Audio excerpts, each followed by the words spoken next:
You're listening to From the Horse's Mouth, intrepid conversations with Phil Fersht. Ready to meet the disruptors who are guiding us to the new great utopia by reshaping our world and pushing past corporate spin for honest conversations about the future impact of current and emerging technologies? Tune in now.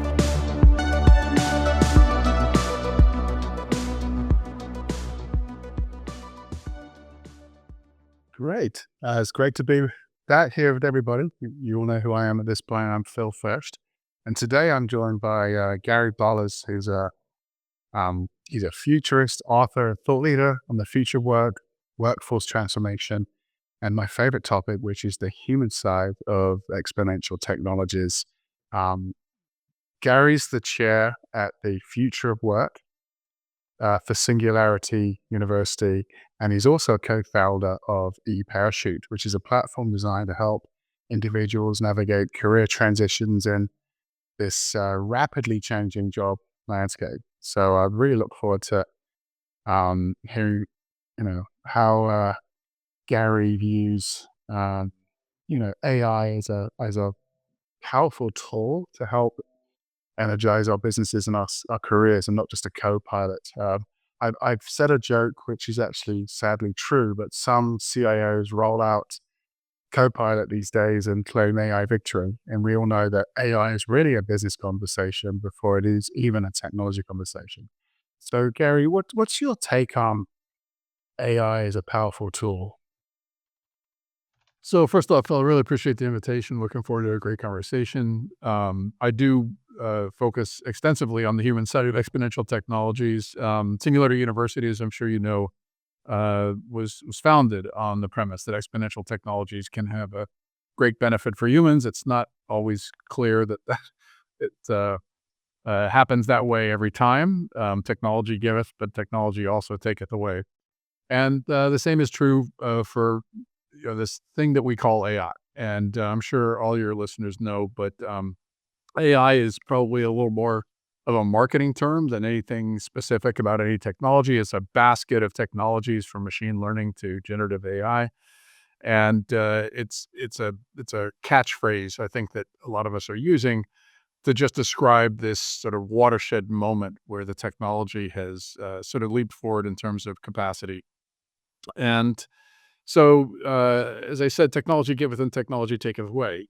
We've been talking at Singularity University through the work of people like Ray Kurzweil, literally for decades, about machine learning and artificial intelligence was eventually going to get to this point where it was going to have significant capability and capacity in terms of a tool set that would allow us to be able to accomplish far more than we'd been able to do before.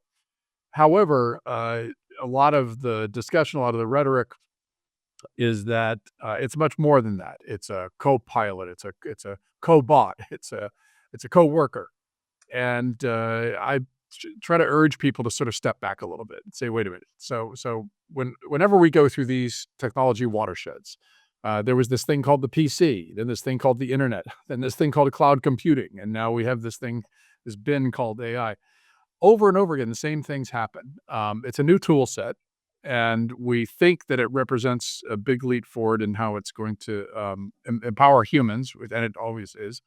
However, we don't always know the best ways to use it, and we don't always know who is going to benefit and who actually is going to have some negative consequences. So I talk a lot about what I think of as the three legs of the stool: mindset, skill set, and tool set. So this bin of technologies is a tool set that we can leverage in a wide variety of ways, and I'm happy to talk about some of the best use cases for it. It also can be used to automate a lot of human work.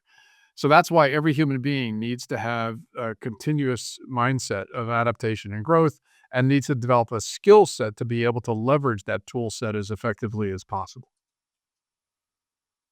Yeah. So what's different this time? Because it feels like we go through these waves of change with technology. We went through the RPA automation wave before pandemic, which met a sticky end, a lot of it, because the technology just didn't do what the technology firms claimed it could do. There was lots of great marketing around automating the enterprise and your job's going to be automated away, blah, blah, blah. Now it's Gen AI, it's the evolution of Gen AI, it's people's voices and images being faked. It feels a little more threatening with the convergence, supposedly, of general intelligence with computing. But how real is this, Gary, in terms of, is this a true threat to our careers? Are we going to be replaced by somebody who's better at AI than I am? Or what? What do you see really happening right now? So I'm a recovering journalist. I used to be the editorial director of a half a dozen technology magazines in the 90s. We started something called Interactive Week, which was the internet's first newspaper in 1994. And so I've seen a lot of the waves and actually been in the process of surfing a lot of those waves and helping people understand, some of the impacts and opportunities of those technologies. So you asked what's different. The first thing that's different is that every new layer of technology, including all those that I just mentioned, builds on the previous layers. So if OpenAI had released ChatGPT 3.5 and needed to mail around CD-ROMs like America Online used to, you wouldn't have gotten 2 million people adopting it in a month. And so because each layer builds on the previous layers, the result is that the pace and the scale of access and adoption is increasingly greater.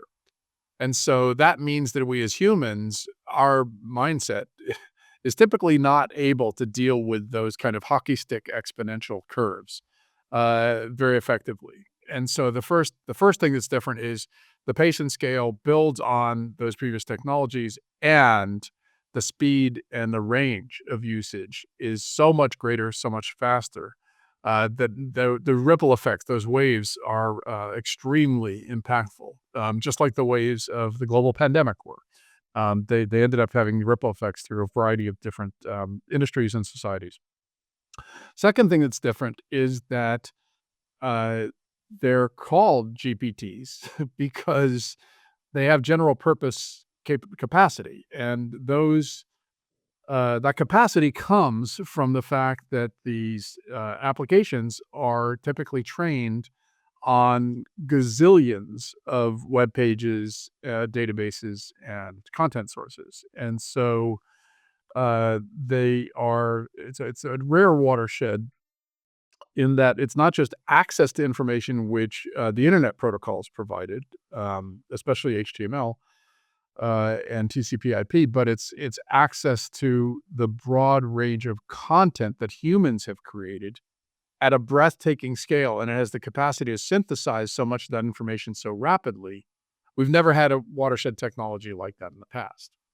However, there are two tremendous risks. So the first is the risk that the data that technology is trained on is from humans. We created that data. So bias comes free. All of the flaws of the way humans think, all the flaws that we have embedded in our content are deeply embedded in those technologies. So we can say that they hallucinate, but the truth is they're actually quite inaccurate on a regular basis without guardrails. And so that's the first threat, is that they are empowering others to be able to create a lot of technology very, very quickly. A lot of that content is biased, and so you have these ripple effects on society, just like with social media, that can have a lot of negative consequences if we don't have guardrails. The second threat, when you talk about to our careers, so what happens with technology over and over again, if you think of human work, like the actual steps that we follow, work is just three things. It's a problem to be solved. How do we solve problems? We perform tasks. How do we perform tasks? We use human skills. So that's work. Human skills applied to tasks to solve problems. What most automation does, especially you talked about robotic process automation, for example, focuses on tasks. So over and over again, from the original ox-driven plow to OpenAI's ChatGPT and its similar and other similar technologies, they automate tasks. So that's all that those technologies do. They don't really solve problems. They automate the tasks that humans previously performed. And so they add up. The determination whether or not they add up to a job that goes away is actually a decision made by a human, at least today.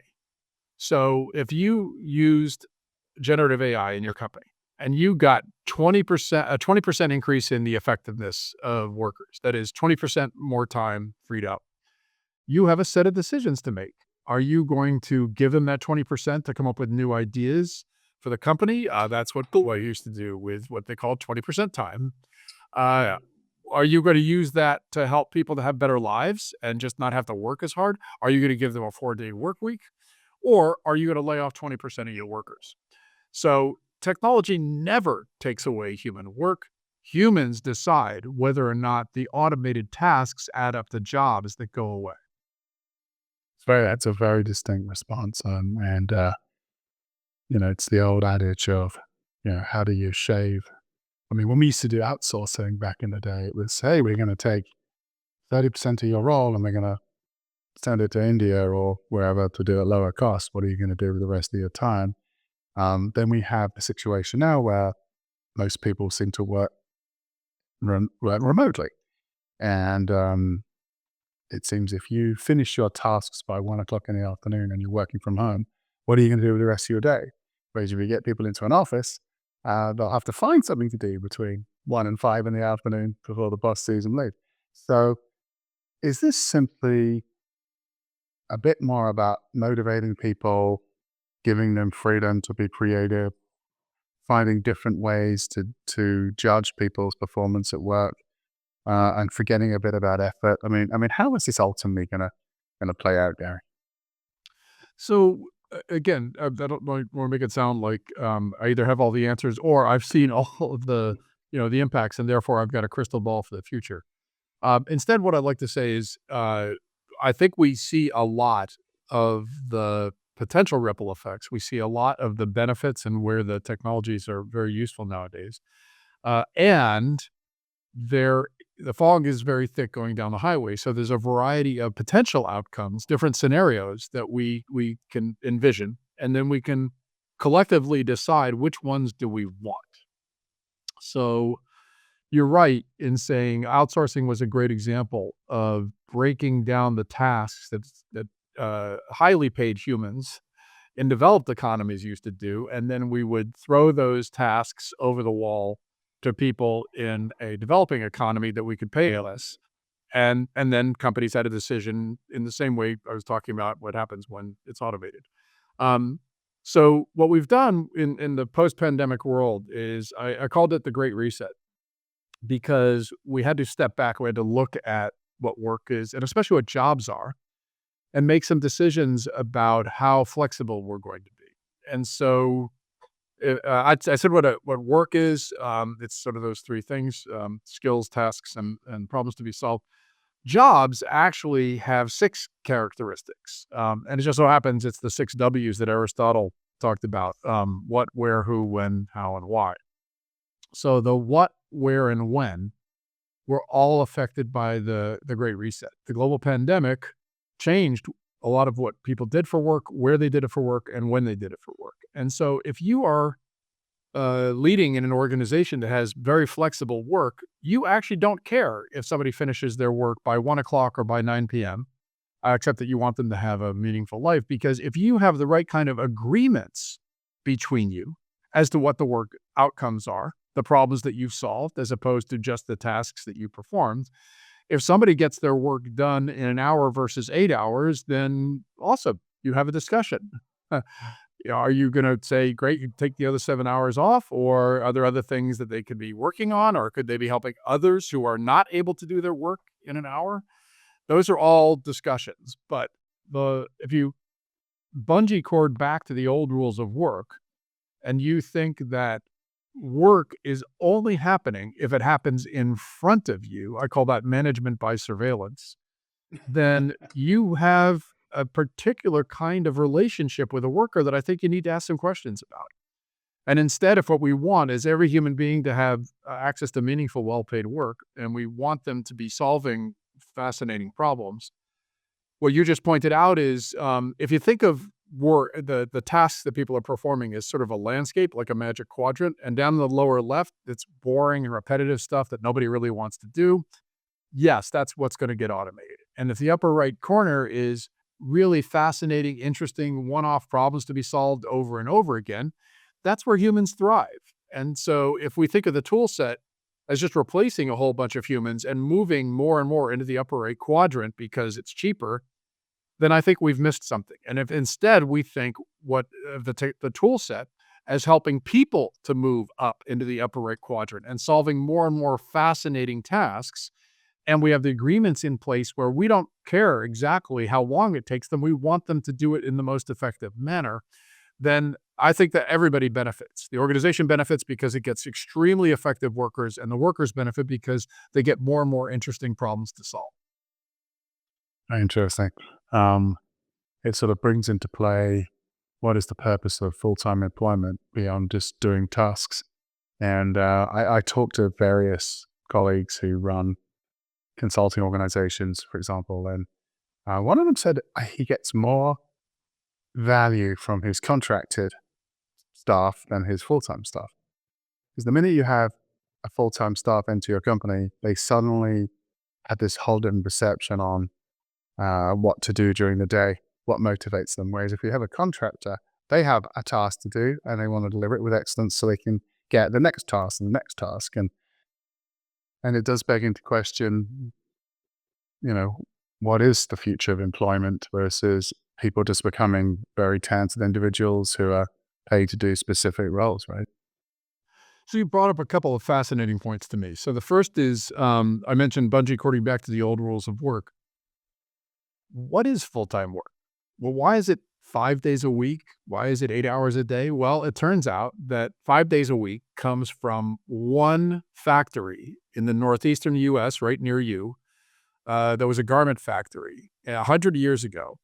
And the people who ran the company had workers who were Christians and workers who were Jewish. And they decided, well, rather than giving them each their own day of rest, let's just give them both, give everybody both days of rest.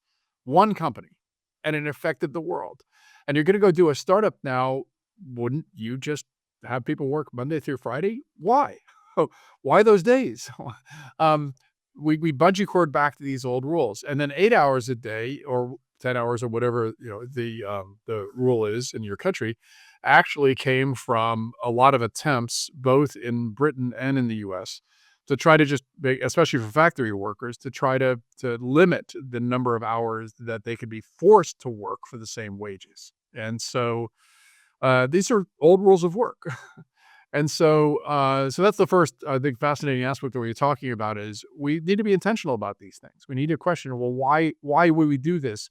Many of the experiments with 4-day work weeks, for instance, are very successful. People feel better. They enjoy their lives more. They're more effective in their jobs.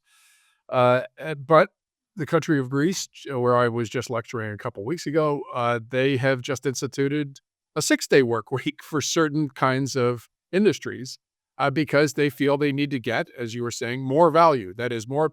If there are more hours that are being worked, then maybe the overall productivity in the country will grow. I'm not a big fan of productivity rankings, but the ratings, but that's one way to be thinking about it. The other aspect of what you brought up, though, that I think is really important is when you say more value from whether if it's full-time or contract stuff. As far as I'm concerned, that value, if it's driven by shareholder thinking and by the total amount you can make people work and that sort of thing, I think that's a fail for our system. That's one of the old rules of work. However, one of the next rules of work is, well, what agreements do you have about the value that's being created?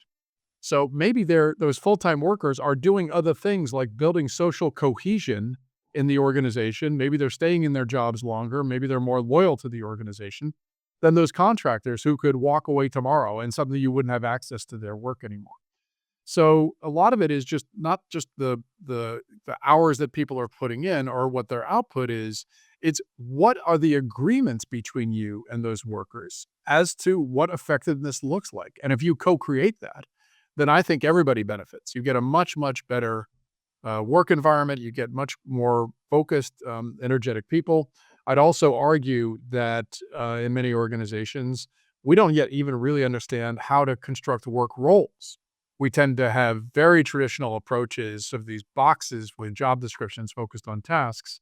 And so if we make that a process of co-creation, there's tons of organizations now that are experimenting with skill-centered hiring, skill-centered work, internal project marketplaces. And that flexibility probably gets a lot of the same value that the person you were just talking about gets from contract staff, because they've made the work environment inside the organization far more flexible. Yeah. It's fascinating, isn't it? I mean, and the one thing, I mean, I'm in the knowledge industry, but all I care about is having a team of people who are passionate.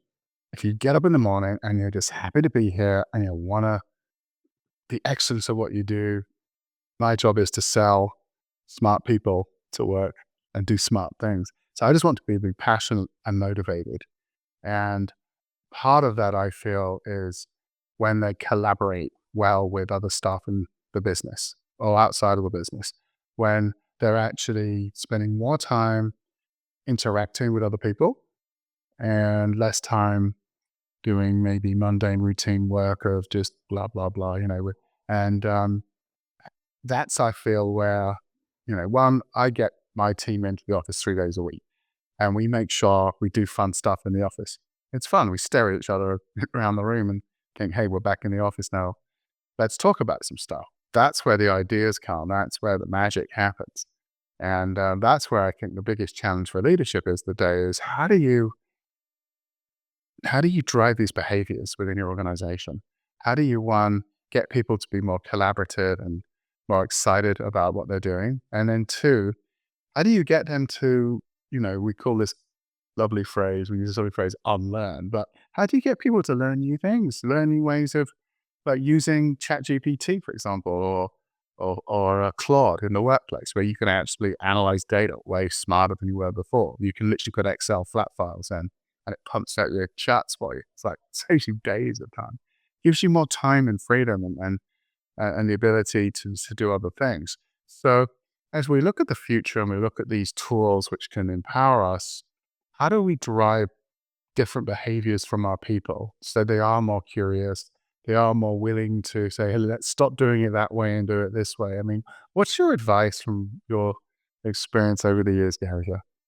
Okay, so you brought up a couple fascinating aspects of how it is that each of us as humans determine the kind of work that we want to do and the ways that we do that work. So to encourage the kind of behaviors that you were talking about being passionate and motivated.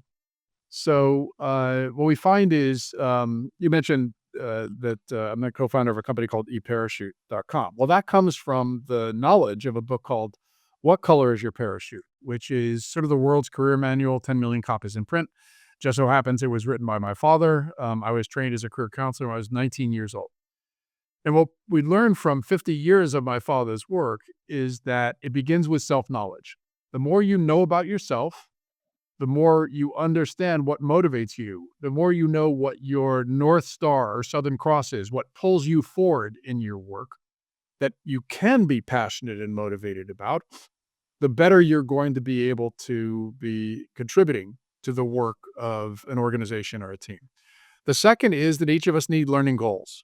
We need to be lifelong learners. I'm actually wearing a t-shirt that says lifelong learner. And so the more we have goals of the things that we want to learn in a world of exponential change, the more we have that North Star Southern Cross to pull us forward. The third insight is that learning needs to be a team sport.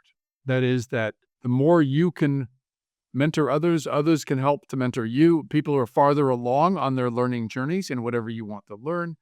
The more that is a team sport, then the more motivation you have that you are all learning together. And then finally, you mentioned unlearning. So unlearning is simply the process of looking at the way that you've performed tasks and solved problems in the past and determining, oh, that's not working anymore. And so we find that what's really helpful is to put people into workshops, or you can buy people pizza for lunch, and you can say, all right, we're going to do what we call a collab. We're going to take a process that we have today. We're going to take a problem that we solve, and we're going to come up with completely new ways of solving that problem in 1 hour. And you can use the tools, you can leverage Claude and ChatGPT to help you fuel that process of creativity. And the result is, okay, now we know what we're not going to do anymore, and we have new ways of solving problems that we hadn't even thought of before. And the more you can kind of create that environment, I helped to start something called Next Collabs, nextcollabs.io, which is a collaborative, a group of people around the world that are all learning the AI tools and helping each other to learn them, how they can apply them in different use cases in their work. And we found getting our analysts to showcase how they're using their tools, and how they're using their tools to do better research, faster research, better data analysis, and we get them to present them to each other is the best form of co-learning. And it's like, hey, look, I just did this, I'll just do that. Otherwise, you can talk yourself blue just trying to force people to use new tech and saying, hey, go on a training course, learn this, do that. I'm seeing better success from companies doing boot camps and this stuff, driving that collaboration forward. Otherwise, it's just more and more lip service to let's come up with that AI rollout and say we did this. So I think just one final thought, Gary, around uh, driving change within organizations. What's your advice to mid-career enterprise leaders today who are just struggling with this stuff? Like it's hard to change. I mean, we talk about the debts that companies need to repay to move forward, whether it's data, process, skills, and people. But ultimately, it feels like it's a culture debt which companies need to repay. How can companies ultimately change their cultures so they can become more collaborative, more learning driven, more passion driven, and get away from this old legacy mindset? Is there anything that they can do quickly to maneuver these juggernauts, or is this just a slow process of change that we have to live through? So this is, I think, the key question. Certainly one that I get from the C-suite of organizations around the world. Uh, the the short answer is yes, it's hard because humans tend to resist change. I've done a series of courses with Dr. Evian Gordon, who's one of the world's brain experts, and the whole way that our human brains work, if you ask Dr. Evian to distill it, is safety first. We tend to protect what we have, and so change is hard. So how do you help people to change? It just so happens that my title has shifted with Singularity University, no longer just chair for the future of work, but now I'm a global fellow for transformation. So I'm building a lot of the sort of IP around just how we transform as individuals, organizations, communities, and countries. And what it turns out is that people need a combination of incentives and disincentives. And I'm a big fan of incentives, so I'd rather focus on the positive. I mentioned at the beginning that my framing is always mindset, skill set, and tool set. And you talked about changing the mindset of organization, which we often call culture. So why would anybody change? Why would they have a mindset of change? Well, it's pretty clear. There's very good research. The first is that they have a personal commitment to a growth mindset. Dr. Carol Dweck's book is seminal in that it helps us to have the language around what a growth mindset is. So personally, I need a growth mindset. Secondly, we need alignment within the organization. That is, we need synchrony, some way to be able to coordinate. What are the strategic goals of the organization? What are the ways I'm helping to be able to support those strategic goals? Third, we've got to make sure we have the right skill set. This new AI tools. None of us knew what prompt engineering was 3 years ago. And so we are continually developing new skill sets in a variety of different work roles. And so it's critical that we have the organizational operating system where we can continually learn new things. We can leverage this tool set to develop a new skill set. And it starts small. It starts on the individual basis. I'm just going to double down on you. If you help people to have better self-knowledge, you help them to be able to figure out the kinds of problems that they love to solve, and you give them the opportunity to do that, and you make that a process of co-creation. you're going to find the standard distribution that a substantial portion of your organization will want to continue to change. However, there will always be resistors, and what you need is momentum. Over and over again, this is what happens in successful cultural transformation programs. The Institute for Corporate Performance did a study of these programs and found that 85% fail. That's bad news. However, good news, 15% succeed, and they've got sort of an 18-factor sort of roadmap for how to do that, which I reproduce in my book, In the Next Rules of Work.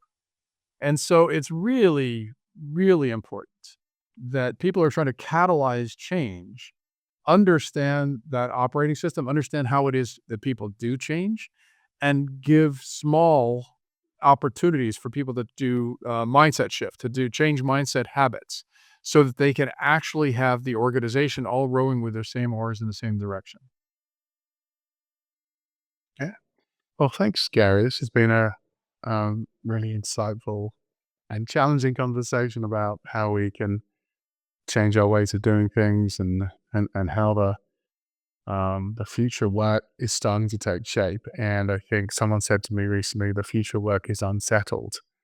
And I think he's correct in a weird way. It is still unsettled. And part of the problem is, how can people justify the sheer expense to the employer? Like, hey, I earn a couple of $100,000 a year. Am I still worth that to you?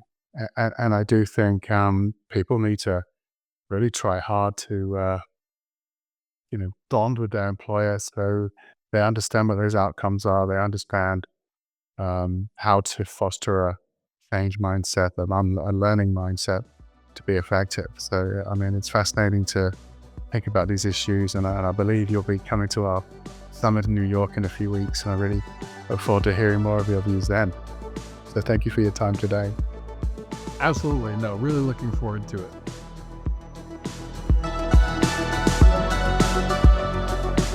Thanks for tuning in to From the Horse's Mouth, Intrepid Conversations with Phil Fersht. Remember to follow Phil on LinkedIn and subscribe and like on YouTube, Apple Podcasts, Spotify, or your favorite platform for no-nonsense takes on the intricate dance between technology, business, and ideological systems. Got something to add to the discussion? Let's have it. Drop us a line at fromthehorsesmouth@hfsresearch.com or connect with Phil on LinkedIn.